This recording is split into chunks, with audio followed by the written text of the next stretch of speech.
12 de janeiro de 1888. Foi um dia excepcionalmente quente nos estados das grandes planícies dos Estados Unidos.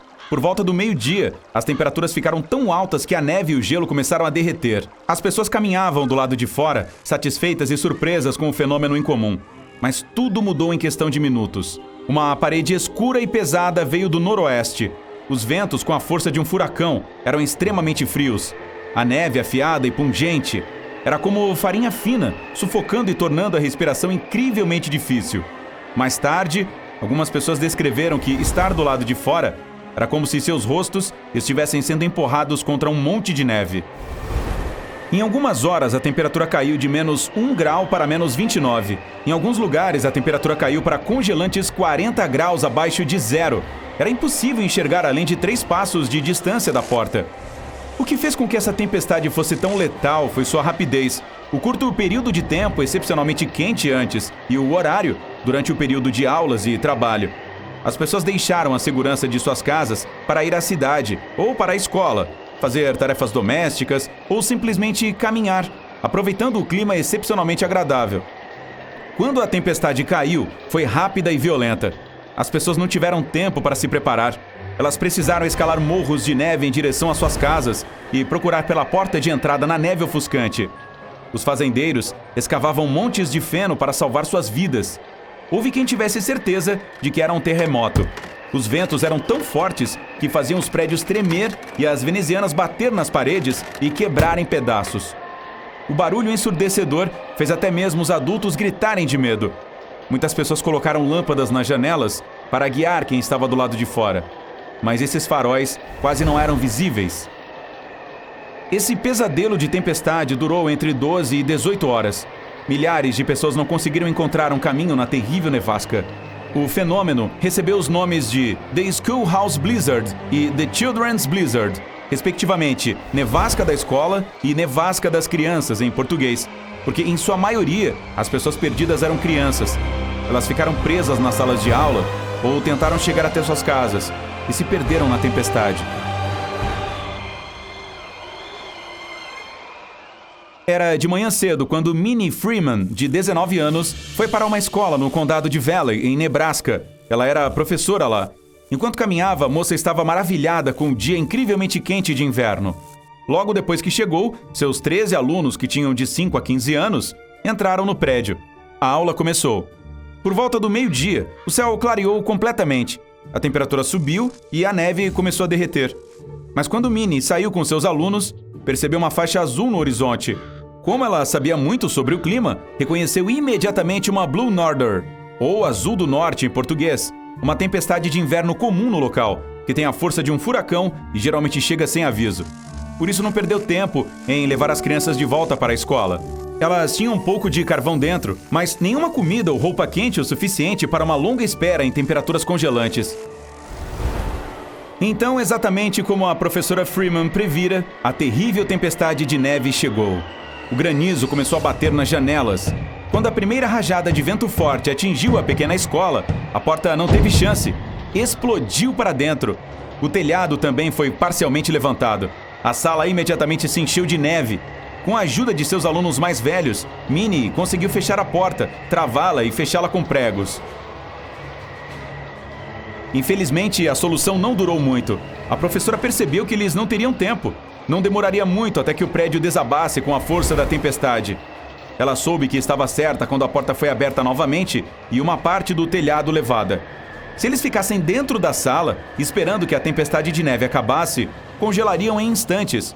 Minnie buscava desesperadamente uma solução enquanto tentava acalmar as crianças aterrorizadas. Ela procurou na sala de aula por qualquer coisa que pudesse ajudá-los e encontrou um varal.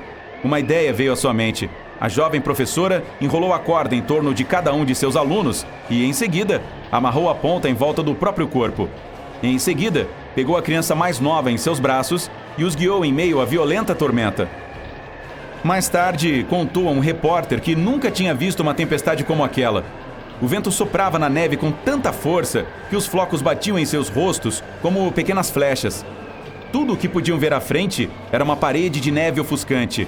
Felizmente, Minnie tinha um senso de direção perfeito. Ela também estava determinada a salvar as crianças e a si mesma. o pequeno grupo partiu para a casa de fazenda mais próxima, a cerca de 1,5 km de distância. A professora conhecia o caminho e os guiou para lá. Depois do que pareceram horas, chegaram em segurança. Todas as crianças sobreviveram e estavam relativamente bem.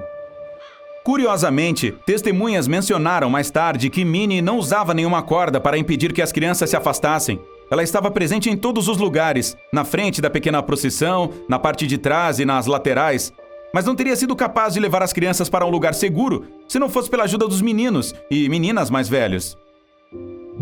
De qualquer forma, Minnie chamou a atenção de todo o país. Ela ganhou o apelido de Nebraska's Fearless Maid, ou Donzela Destemida do Nebraska, e recebeu centenas de propostas de casamento e toneladas de presentes e cartas de admiração de todo o país. Naturalmente tímida, ela ficou surpresa com tantos elogios e publicidade, e não queria fama por fazer o que considerava seu trabalho. Era sua responsabilidade salvar seus alunos e fez todo o possível para cumprir sua missão. Embora o desastre tenha sido terrível e inesperado, outros professores conseguiram salvar seus alunos de um destino terrível.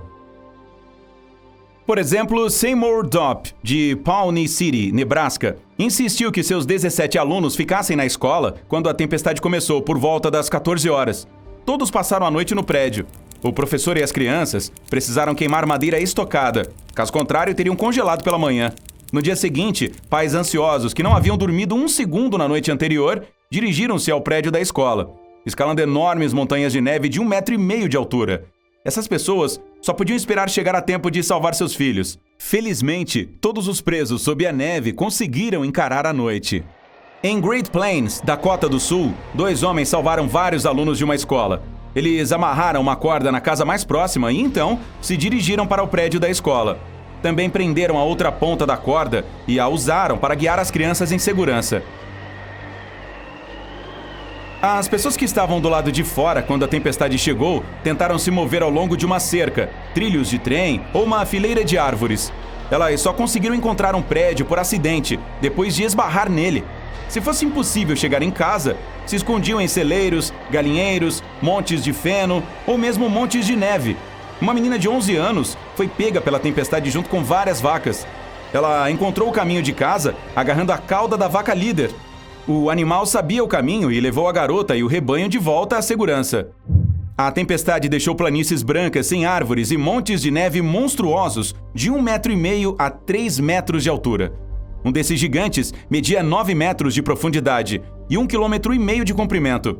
As pilhas de neve estavam congeladas e tanto as pessoas quanto os cavalos podiam facilmente andar em cima delas.